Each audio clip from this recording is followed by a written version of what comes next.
हर महीने वो व्रत करने लगा। भगवान ने कहा श्रावण द्वारा दिया हुआ सत्यनारायण का पूजन इसको जानकर जो मनुष्य करता है। Hello guys, welcome back to my channel. और आज है मेरे यहाँ सत्यनारायण स्वामी जी का कथा पूजा। तो आज का यही ब्लॉग रहेगा। तो आप लोग देखिए यहाँ पे जो है बेडशीट बिछाया गया है। वहाँ पे सब लोग आएंगे तो बैठेंगे और नीचे चौकी लगा हुआ है। चौकी पे बैठने के लिए भी कुर्सी भी एक है और यहाँ पे एक ढोलक है और उसमें झाल है। जब लोग आरती करते हैं तो उसमें होता है, बजाया जाता है।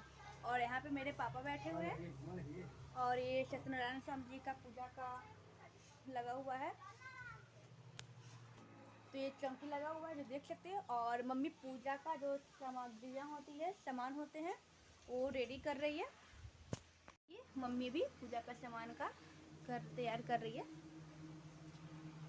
यहीं पे पूजा होगा दूरा पे।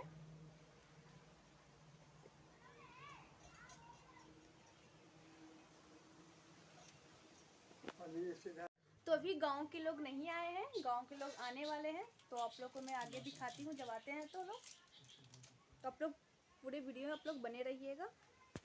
फ्रेंड्स, अभी पंडित जी आ चुके हैं और ज्ञान है तो दिखाती हूँ आप लोग को। धो के सब दूध छानिए और दीपम हाथ जरा शुद्ध कर, बायां से दहिना धो ले। धूप दीप नैवेद्य होंगे नाभ्यामासेदंदरिक जडो काम कल्पयन्न ओम तदीयम वस्तु गोविंद तुभ्यमेव। जल गिरा दे इसके बाद भोजन के बाद नैवेद्य आचमनिम जलम मुक्तिर्ते आपानाय व्यानाय सर्वविघ्ने विलाय सर्वमंगल मांगल्ये साधी शरण के गौरी नारायण। सब भोजन के बाद जल के बाद देखो द्रव रह हिरण्यगर्भस्थ समग्रे जातस्य हिरण्यगर्भस्थ समग्रे जातस्य भूततामुमाकस्मै विधेमहि सर्वपितानि सर्वदक्षिणानि वरुण देवताभ्यो नमो नमः। थोड़े ही समय में उसकी स्त्री लीलावती आनंद से गर्भवती रह गई और 10वें मास में अति एक सुंदर कन्या को जन्म दिया। तो फ्रेंड्स, अभी कथा शुरू हो गई है जो आप लोग देख सकते हो। और अगर आप मेरे चैनल पर नए हो ना तो प्लीज़ चैनल को सब्सक्राइब भी कर लीजिएगा, ठीक है। और कमेंट में करिएगा जय सत्यनारायण स्वामी की। सत्यनारायण स्वामी जी का कथा हो रहा है इसलिए। इस प्रकार स्त्री को समझाकर बाहर चला गया।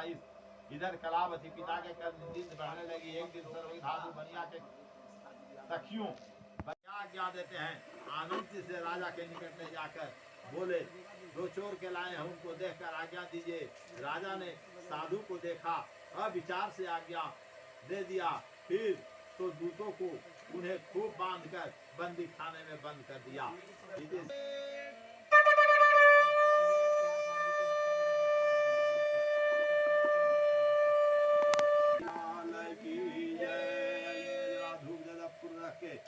सत्यनारायणाय नमः स्वाहा। पंचम अध्याय में कहते हैं कि तो जी बोले कि सत्यदेव की माया से राजा ने उन दोनों बहनों को वचन कुछ न सुना, धन भी ले जा। सत्यनारायण के श्राप से साधु दामाद के घर पर स्त्रियां बड़ी दुखी होने रहने लगी। चोर ने घर का सन चुरा लिया। आधी व्याधि से पीड़ित भूखी प्यासी लीलावती उनकी चिंता में घर घर में घूमने लगी और कलावती कन्या भी दिन घूमने गई। एक दिन रात को भूख से दुखी कलावती ब्राह्मण के घर में गई। वहाँ सत्यनारायण को व्रत को देखकर उनको नील मनोरथ को मांगी और प्रसाद खाने के बाद कुछ रात बीतने के बाद घर आई। तब लीलावती अपनी कन्या को धिकार रही है, पुत्र इंद्रा इतनी रात तक की कहाँ थी, तेरे मन में क्या है। तब कन्या माता से सत वचन बोली, है माता, मनोरथ को परिपूर्ण करने वाली सत्यनारायण का व्रत ब्राह्मण के घर में देखी। लीलावती कन्या कलावती का वचन सुनकर सत्यनारायण व्रत को लिए करने के लिए उद्यत हुई। पतिव्रता साधु की स्त्री अपनी कन्या के सहित बांधवों के साथ सत्यनारायण को व्रत को किया। उसने सत्यदेव के यह दिव्य मांगा कि हे सत्यदेव, हमारे पति और दामाद को अपराध को आप क्षमा कीजिए। मेरे पति और दामाद को अपराध को आप क्षमा करिए।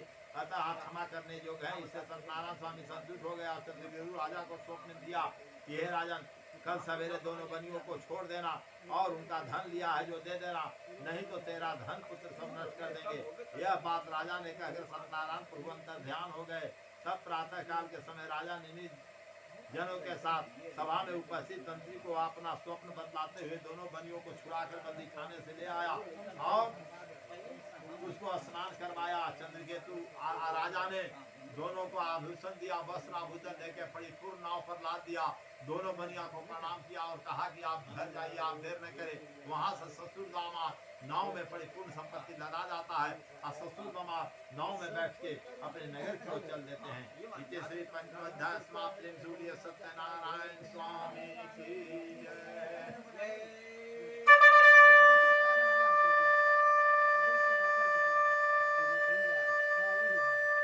वृंदावन बिहारी लाल की जय। हाँ, तुम लेके जाओ आगे में धूल दे। सत्यनारायणाय नमः स्वाहा। सुनकर के फूल ले षष्ठ अध्याय में कहते हैं साधु भगवान की मंगलाचरण पूर्वक पूजा कर ब्राह्मणों को धन देकर निज नगर को चल दिया। कुछ दूर जाने के बाद सत्यनारायण स्वामी बैस के मन की बात जानने के लिए पूछे कि तुम्हारी नाव में क्या है। बनिया धन के घमंड से कहता है मेरी नाव में लता पत्र आदि है। सत्यनारायण स्वामी कहते तेरा वचन सब तो इतने पर सत्यनारायण स्वामी अंतर ध्यान हो जाते हैं। ऐसा कहकर तब लता पत्र आदि देखता है तो ही मूर्छी कर जो ही नाव को किनारे में लगा के जो ही पृथ्वी पर पैर रखता है तो मूर्छित होकर गिर जाता है। घंटा 2 घंटा के बाद जब होश होता है तब बनिया के दामाद करते हैं कि व्यस्त हो करते हैं सब सत्यनारायण स्वामी ले गए वही सब कुछ देंगे। तब सत्यनारायण स्वामी के खोज में चल दिया। तब वह सत्यनारायण स्वामी के खोज में चल दिया। जाते जाते सत्यनारायण स्वामी फिर बनिया को दर्शन दिए। बनिया ने तब सत्यनारायण स्वामी के सामने रोने लगा, गिड़गिड़ाने लगा। तब सत्यनारायण स्वामी बोलते हैं कि रो मत, मेरे वचन को सुन। मेरी पूजा के सदा मुंह फेरती रहा है और मेरी इच्छा से तुझे बार बार दुख मिला है। यह वचन सुनकर साधु स्तुति करने लगा। साधु बोला कि हे स्वामी, आपकी माया से मोहित मैं कैसे जान सकता हूँ। आपकी माया से मोहित मूढ़ आप कैसे जान सकता हूँ। हमारे ऊपर आप प्रसन्न होइए, मैं यथा भी वो आपका पूजन करूँगा। मैं आपके शरणागत हूँ। पहले वाला जो धन लिए है मुझे दे दीजिए। इससे भरती उनके वचन सुनकर भगवान संतुष्ट हो गए और अति मनोरथ को देकर परिपूर्ण हो गए। साधु नाव के धन को परिपूर्ण देकर चढ़ गया। सदैव की कृपा से मनोरथ परिपूर्ण हुआ। यह बात अपने सज्जनों से कहा यथा विधो पूजन कर सदैव की कृपा से बड़ा हर्षित हुआ। नाव को यत्न से दहेज में अपने देश को चल दिया। अपने नगर के समीप साधु दामाद में यह परिपूर्ण मेरी रत्न को देखा। ऐसा कर तुमने धन की रक्षा करने वाले दूत को वहाँ थोड़ा घिर दिए जा देना। वह दूत नगर में जाकर साधु के धर्मपत्नी को देखा, प्रणाम कर बोला कि ग्राम के निकट आपके दामाद अपनी संपत्ति के साथ आ रहे हैं। दूत को मुख से ऐसे वचन सुनकर उसकी स्त्री बोली कि हे पुत्री, तुम पूजा समाप्त करके माना मैं पति दर्शनार्थ जाती हूँ। प्रसाद को भूख से न खाकर अपने पति को देखने चली गई। इससे सदैव की क्रोधित होकर उसके पति के नाव से ही जल में डुबा दिया। कलावती कन्या अपने पति को न देखकर थोड़े ही शोक में रोने लगी, भूमि पर गिर पड़ी। साधु के कन्या को अति दुखी देखकर डरे हुए मन में कहा क्या हुआ। नाव चलाने वाला भी सब लोग कहने। तब कलावती कन्या को दुखी देखकर अति विह्वल रोने लगी। पति को से कहने लगी इसी क्षण नाव कैसे अलक्षित हुआ न जाने की देवता के नाम से नौका जल में दिखाई नहीं दे रहा। सदैव की महात्म्य को कौन जान सकता है। यह कहकर वह अपने सज्जनों के साथ विलाप करने लगी। कन्या को गोद में लेकर रोने लगी और कलावती स्वामी को न देखने से अति दुख मिला। पति को पादुका लेकर सती होने के लिए कलावती जो ही नदी में जाता है, जो ही सत्यनारायण स्वामी कहते हैं कि तुम्हारी पुत्री सत्यनारायण स्वामी का प्रसाद त्याग कर आएगी, घर जाकर प्रसाद खाकर आएगी तो निस्संदेह पति को पाएगी। पुत्री माता दौड़ी दौड़ी आती है नदी घर पर, इनको प्रणाम करती है, प्रसाद खाती है, पुनः नदी के तट पर जाती है, देखती है पति दामाद इतनी संपत्ति के साथ बैठे हुए। वहाँ पिता पति को प्रणाम करती है। पुत्री का दिए पिताजी देर न करे, जल्दी से घर चले। वहाँ से जब इस संपत्ति के साथ घर आते हैं और उसी महीने से हर संक्रांति में पूजा करने लगते हैं। पूजा करते करते अंत में मरने के बाद वह सतलोक में चला जाते हैं। मैं आओ आपसे कथा कहूँगा जो सुनिए। इति श्री षष्ठ अध्याय समाप्त। सूर्य सत्यनारायण स्वामी की जय।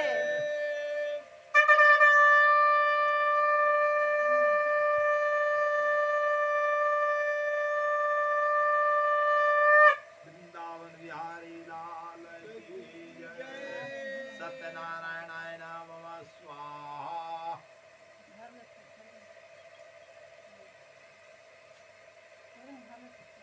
सत्यनारायणाय नमः स्वाहा। सप्तम अध्याय में कहते हैं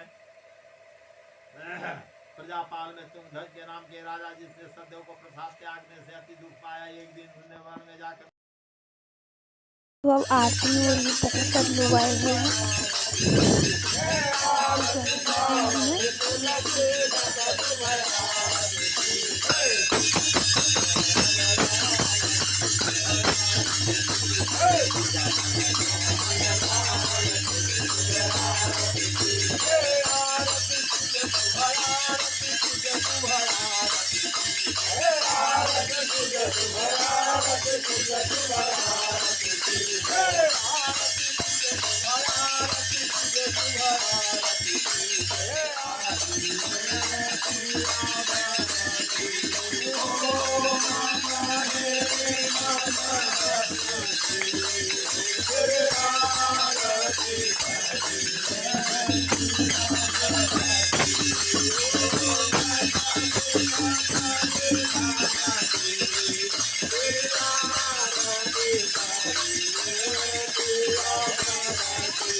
राम परम साध है, राम जीव राम ब्रह्म राम ही आराध्य है।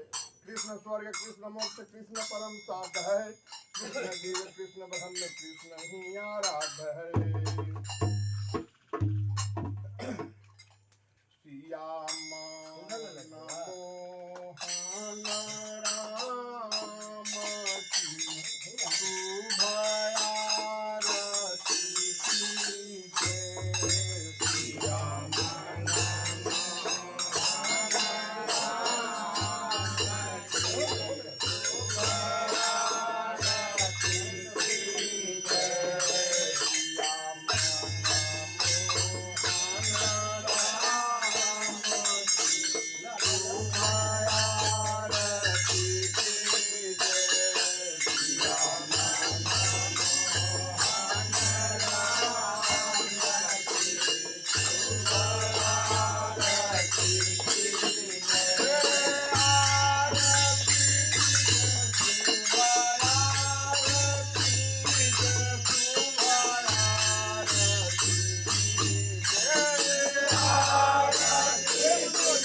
हर